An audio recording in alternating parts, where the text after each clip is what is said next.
নমস্কার। আমার এক সন্তান সম প্রিয়জনের আগ্রহে আজকের এই আলোচনা।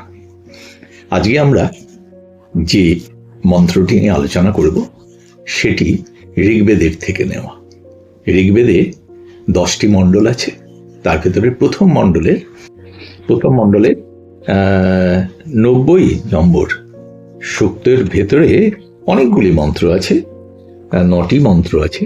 তার ভেতরে এই যে প্রার্থনাটি মধুবাতারিতায়াতে, এই প্রার্থনাটি হলো 6, 7 এবং 8 নম্বর মন্ত্র। জীবনের সমস্ত শুভকর্মে, আমাদের সমস্ত শুভকর্মে এই মন্ত্রটি উচ্চারণ করা হয়।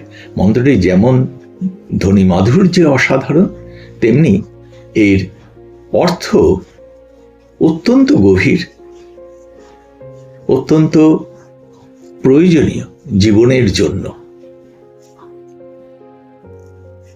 এই যে প্রার্থনা আমরা করি, এর আগেও কোনো আলোচনায় আমি বলেছি, এই প্রার্থনাটা খুবই গুরুত্বপূর্ণ। এই প্রার্থনাগুলো করলে আমাদের মনের ভেতরে যে শক্তি রয়েছে, সেই শক্তি যেমন জাগ্রত হয়, তেমনি এই বিশ্বজগতের যে শক্তি তাকেও আবাহন করা হয়। সেই জীবচেতনার সঙ্গে মহাজাগতিক চেতনার একটা যোগসূত্র স্থাপিত হয়। তাই প্রার্থনাগুলো যদি খুব আন্তরিকভাবে করা যায়, ট্রুলি প্রার্থনা যাকে বলা হয়, তাহলে শক্তি সৃষ্টি হয় বলবো না, শক্তি তো থাকেই, সেই শক্তি প্রকাশিত হয়। আমরা অধিকাংশ সময়ে প্রার্থনা করি, কিন্তু কি হয়, সেই ঠাকুর শ্রীরামকৃষ্ণের ভাষায় ভাবের ঘরে চুরি হয়ে যায়। আমরা সেই তেমন আন্তরিকভাবে, সুদৃঢ়ভাবে আমরা প্রার্থনাগুলি করি না। প্রার্থনাগুলি যদি আমরা গভীর আন্তরিকতার সঙ্গে আমরা যদি করি প্রার্থনা, তাহলে অতি অবশ্যই নিজেদের শক্তি প্রকাশিত হয়, জাগ্রত হয়, এবং আমরা এই জাগতিক শক্তিকেও নিজেদের সহায়ক হিসেবে পাই।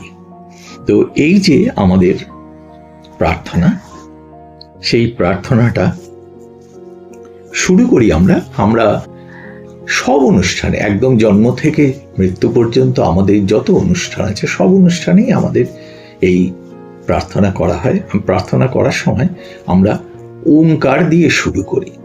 এখন এই ঋগ্বেদের ভেতরে যেখানে মন্ত্রটি লেখা আছে, সেখানে কিন্তু ওঙ্কার দিয়ে লেখা নেই, কিন্তু যে কোনো মন্ত্রই আমরা এই সনাতন ঋষিদের আদর্শ অনুযায়ী আমরা সমস্ত মন্ত্রই ওঙ্কার দিয়ে বলি, এবং কিছু কিছু মন্ত্রে ওঙ্কার দিয়ে শেষও করি। ওঙ্কার কেন বলা হয়? আমরা জানি যে আমাদের ভারতীয় সনাতন আদর্শে ওম হলেন সেই পরম ব্রহ্ম, একটি স্পন্দন, শব্দের স্পন্দন, যে শব্দের স্পন্দনকে আমরা বলি আদি স্পন্দন, যার থেকে সমস্ত শব্দের সৃষ্টি। আর এই ওঙ্কারকেই তাই ব্রহ্ম পদবাচ্য বলা হয়, ব্রহ্ম বলা হয়। ওঙ্কার দিয়ে আমরা সেই ব্রহ্ম চেতনার সঙ্গে সংযুক্ত হতে পারি, এবং ওঙ্কারকেই ব্রহ্ম চেতনা আমরা বলি। তাই সমস্ত প্রার্থনা মন্ত্র ওঙ্কার দিয়ে শুরু। এই যে মন্ত্রটি, এই মন্ত্রটিও ওঙ্কার দিয়ে শুরু। মন্ত্রটি কেমন? মন্ত্রটি এরকম, আমি ওঙ্কার দিয়ে শুরু করছি। ওম মধুবাতারিতায়াতে। শব্দটি শুনলেই আপনাদের সবার মনে পড়বে, নিশ্চয়ই প্রত্যেকে আপনারা নিজেদের বাড়ির নানান অনুষ্ঠানে পুরোহিত মশাইকে বা নিজেদেরকেও এরকম উচ্চারণ করতে শুনেছেন।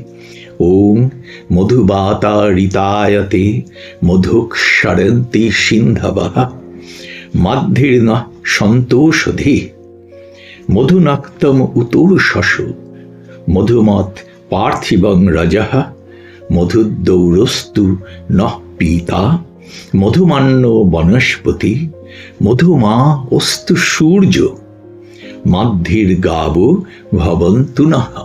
তারপরে আমরা বলি ওং মধু ওং মধু ওং মধু, 3 বার উচ্চারণ করি।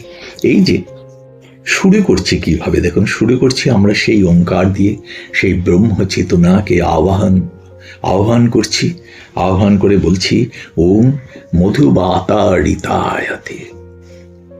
অর্থ কি? অর্থ হচ্ছে এই পৃথিবীর সমস্ত বায়ু, সমস্ত সমীরণ যেন মধুময় হয়ে বয়ে যায়, মধুময় হয়ে বয়ে যায়।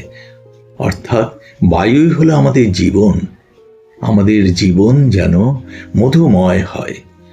এই মধুময় বায়ু যেন বয়ে যায় এই পৃথিবীতে। এই কথা ভাবলে আমাদের রবীন্দ্রনাথ ঠাকুরের একটা কথা মনে পড়ে। রবীন্দ্রনাথ ঠাকুর আপনার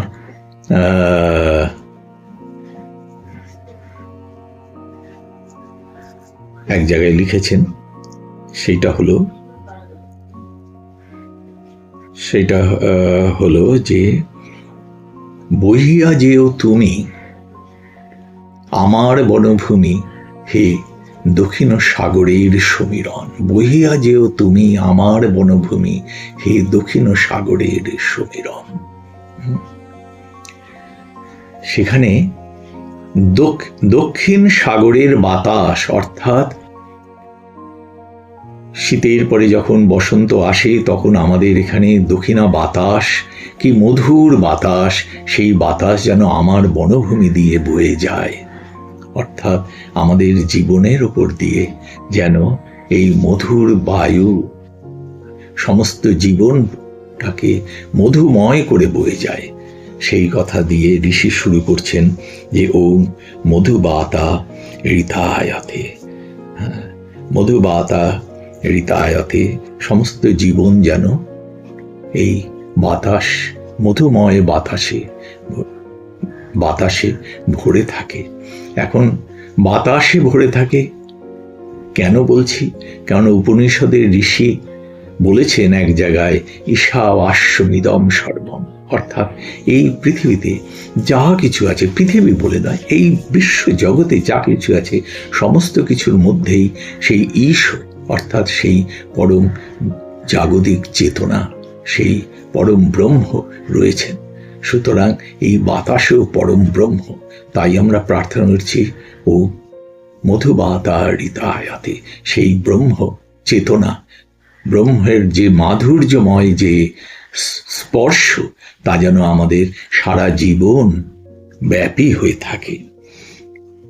তারপরে আমরা বলছি ওম মধুবাতা ঋতায়তে, তারপরে বলছি মধু সরন্তি সিন্ধবঃ। বলছেন সিন্ধবা মানে শুধু সমুদ্র নয়, সমস্ত জলরাশি।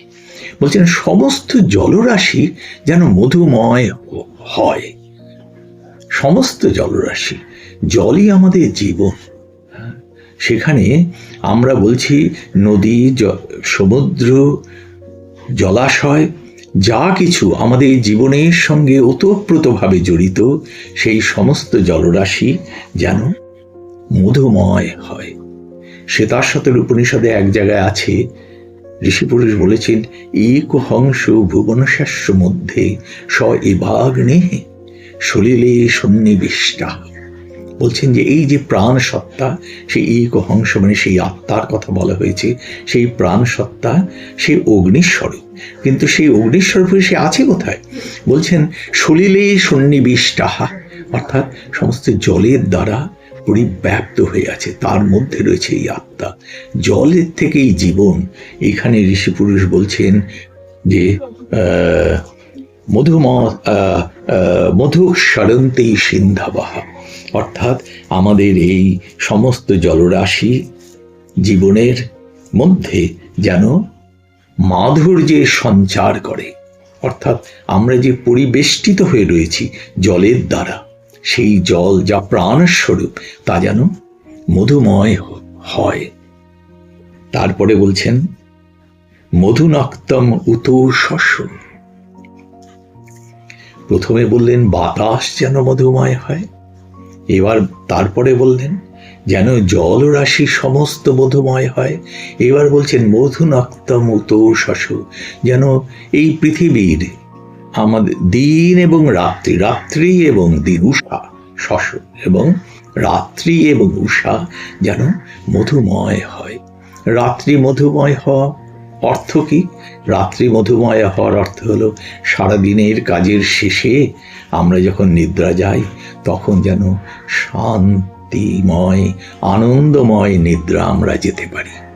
তাই হলো মধুময় রাত্রি। আর উষা মধুময় হোক, রাত্রির শেষে যখন সূর্যোদয় হয় তখন তার মধুময় হওয়া মানে আমরা যখন জেগে উঠি তখন যেন আমাদের মধ্যে আনন্দের পুনঃসঞ্চার হয়, আমরা আনন্দেই থাকি, গভীর নিদ্রা আনন্দে থাকি। কিন্তু আনন্দ থেকে যখন আমরা সেই এককভাবে যখন গভীর নিদ্রায় থাকি, তার থেকে যখন এই বহু বহু বহু সৃষ্টির মধ্যে আমরা ফিরে আসি জগতের মধ্যে, তখন যেন আনন্দময় সত্তা নিয়ে ফিরতে পারি। তাই বলছেন মধুনক্তম উতৌষস, অর্থাৎ আমাদের রাত্রিও যেন মধুময় হয় আর দিবার প্রকাশও যেন মধুময় হয়। আমি অনেক সময় বলি যে জীবনের পূর্ণতা কোথায়? পূর্ণতা বলি যে আমরা যদি প্রশান্তিতে ঘুমোতে যেতে পারি আর আনন্দে ঘুম ভাঙে, তাহলেই জীবনের পূর্ণতা। মানে going to bed peacefully and waking up merrily. এই ঋষি পুরুষ তাই বলছেন যে মধুনক্তম উতৌষস, আমাদের হে পরম ব্রহ্ম, তার কাছে প্রার্থনা করছি আমরা যে আমাদের রাত্রি যেন মধুময় হয়, আমাদের উষা এই জাগ্রত জীবন যেন মধুময় হয়ে শুরু হয়। তারপরে কি বলছেন? বলছেন ঋষিপুরুষ বলছেন মধুমত পার্থিবং রাজা,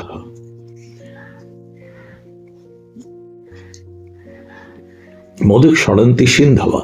না, তারপরে বলছেন মাধ্যীর্ণ সন্তোষধি, মধুক সরন্তি সিন্ধবার পরে বলছেন মাধ্যীর্ণ সন্তোষধি, অর্থাৎ এই যে ঔষধি বৃক্ষ যা কিছু আছে সেইগুলি যেন মধুময় হয়, অর্থাৎ আমরা যেন সুস্থ আনন্দময় জীবন যাপন করি। সেই সমস্ত ঔষধিগুলো আমাদের জীবনে যে শারীরিক যা কিছু কষ্ট আসে তা যেন আনন্দের সঙ্গে দ্রুত আমাদের নিরাময় করে। তাই বলছেন মধুবাতা ঋতায়তে মধুক সরন্তি সিন্ধবঃ।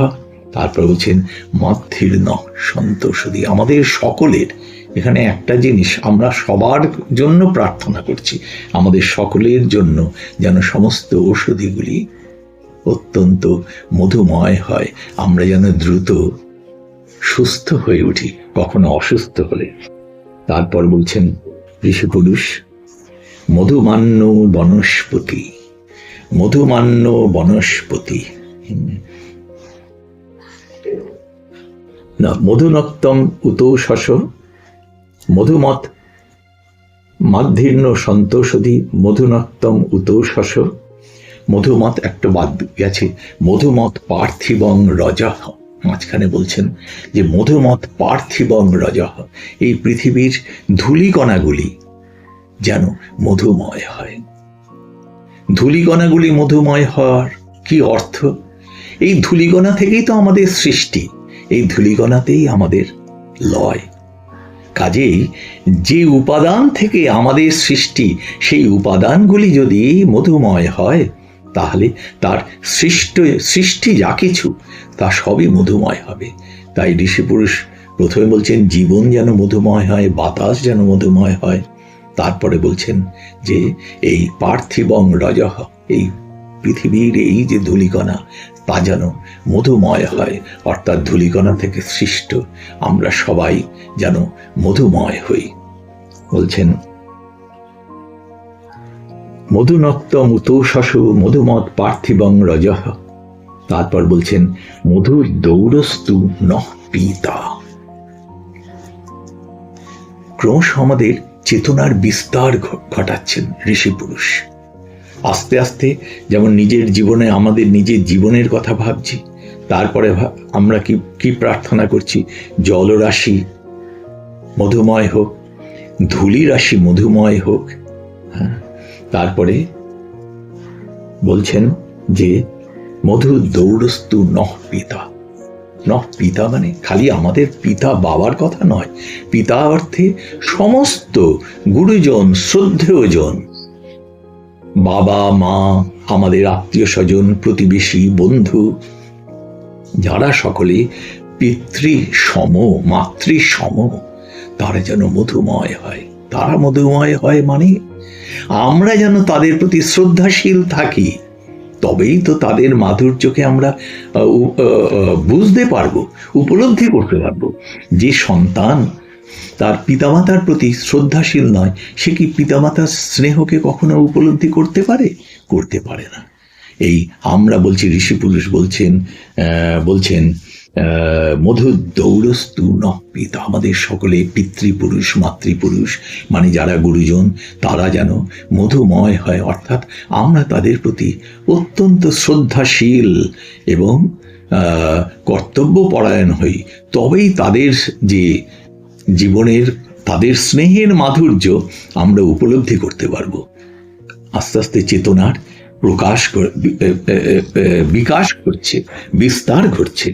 তারপরে ঋষি পুরুষ বলছেন মধুমান্য বনস্পতি, বলছেন এবারে আরো বিস্তার ঘটলো।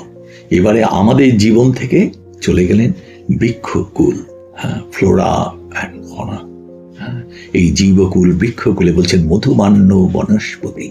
সমস্ত বৃক্ষকুল, অরণ্য, বৃক্ষ সবাই যেন মধুময় হয়। তারা যেন আমাদের প্রতি সহযোগী হয়, আমরাও তাদের প্রতি সহযোগী হই। অর্থাৎ প্রকৃতি যেন আমাদের অত্যন্ত অনুকূল হয়। এরপরে বলছেন ঋষি পুরুষ মধুমা অস্তু সূর্য। আরো বিস্তৃত হলো চেতনা। এবার বলছেন সেই যে সূর্য, যেখান থেকে এই বিশ্ব ব্রহ্মাণ্ডের সৃষ্টি, সেই সূর্য ব্রহ্মের স্বরূপ, প্রতিনিধির স্বরূপ, সেই সূর্য যেন মধুময় হয়ে থাকে।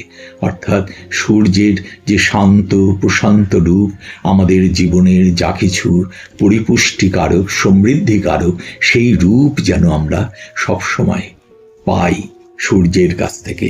এই প্রকৃতি যেন আমাদের সব সময় আমাদের সমৃদ্ধ করে, আমাদের সুখী করে, আনন্দময় করে। তারপর শেষ মন্ত্রের শেষ অংশটি বলছেন মাদ্ধির গাবো ভবন্তু নঃ। লিটারাল মানে করলে কি হয়? মানে করলে হয় এরকম যে গরুগুলি যেন মধুময় হয়, গাবো। কিন্তু গো শব্দটি খালি গরু নয়, সংস্কৃত ভাষায় গো শব্দটির অনেক অর্থ আছে, 20-25টি তো হবেই, অনেক অর্থ আছে। যেমন আমরা সেই নারায়ণের মন্ত্রে দেখি গো ব্রাহ্মণ হিতায় আছ।